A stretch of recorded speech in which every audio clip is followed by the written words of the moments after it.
कांता बहन की दो बहुएं थी, बड़ी कल्पना और छोटी प्रिया। कल्पना का जैसा नाम वैसा ही काम। सारा दिन कल्पनाओं में रहती, ना कोई काम करती ना कोई धाम। अरे कल्पना बहू, जरा अच्छी सी चटनी पीस दे, आज कुछ मजेदार खाने का मन है।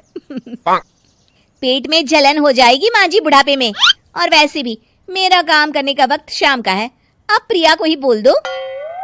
इतना कहकर कल्पना वहां से चली जाती है।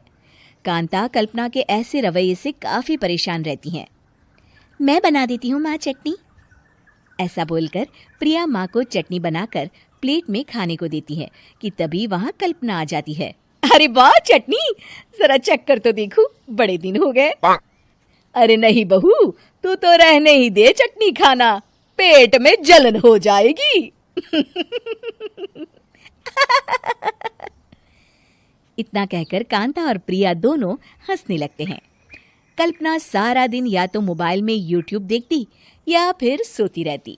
उसका कमरा भी बिखरा और गंदा रहता। एक दिन कल्पना का पति अशोक उससे कहता है, अरे कल्पना, जानवर भी उस जगह को साफ कर लेता है जहां वो बैठता है, तुम तो इंसान हो, कैसे इतने गंदे कमरे में रह लेती हो?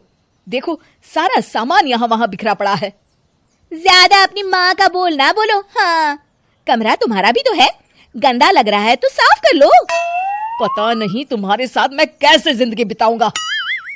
इतना कहकर अशोक वहां से चला जाता है।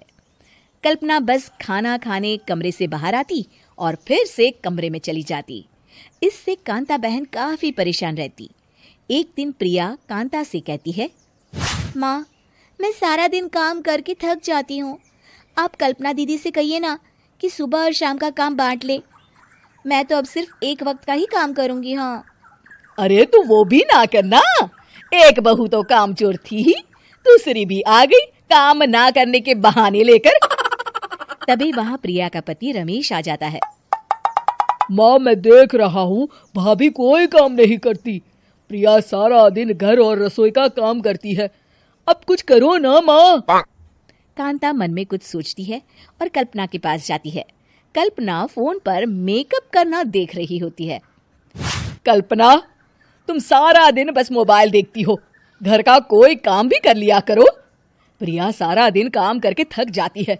आज से मैंने फैसला किया है, एक वक्त का काम तुम करोगी, सुबह का खाना तुम बनाओगी और रात का प्रिया।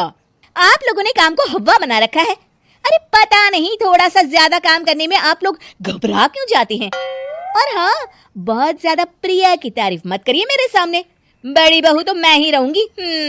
मैं कुछ नहीं जानती, कल सुबह मुझे वक्त से खाना चाहिए, रसोई में आ जाना, वरना कल से तुझे खाना नहीं मिलेगा। अगली सुबह कल्पना रसोई में नहीं आती है। वो देर से सोकर उठती है और बाहर आकर कहती है, अरे भूख लगी है, आज खाने में क्या है?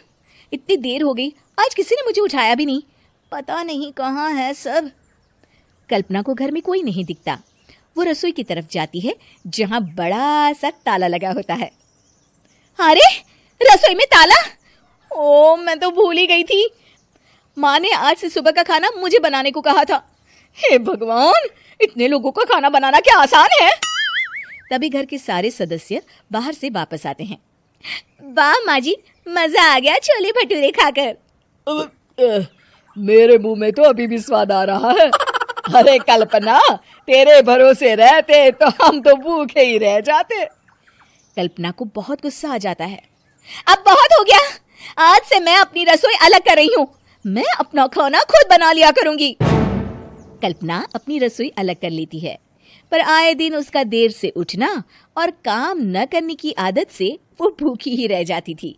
उसी के सामने घर के लोग अच्छे अच्छे पकवान खाते और कामचोर कल्पना को जैसे तैसे ही खाना बनाकर खाना पड़ता। पर एक दिन तो हद ही हो गई।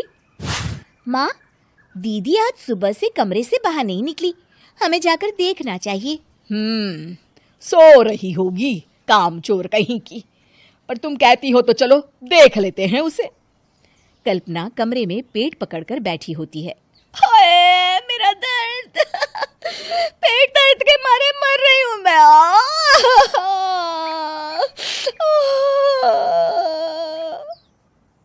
अरे दीदी, क्या हुआ? पेट में दर्द क्यों हो रहा है? डॉक्टर को दिखाया आपने? माँ। कल्पना खड़ी होती है और माँ जी के पास आती है। मुझे माफ कर दीजिए, अब से मैं सारे काम में मदद करूंगी, कभी आलस और काम चोरी नहीं करूंगी।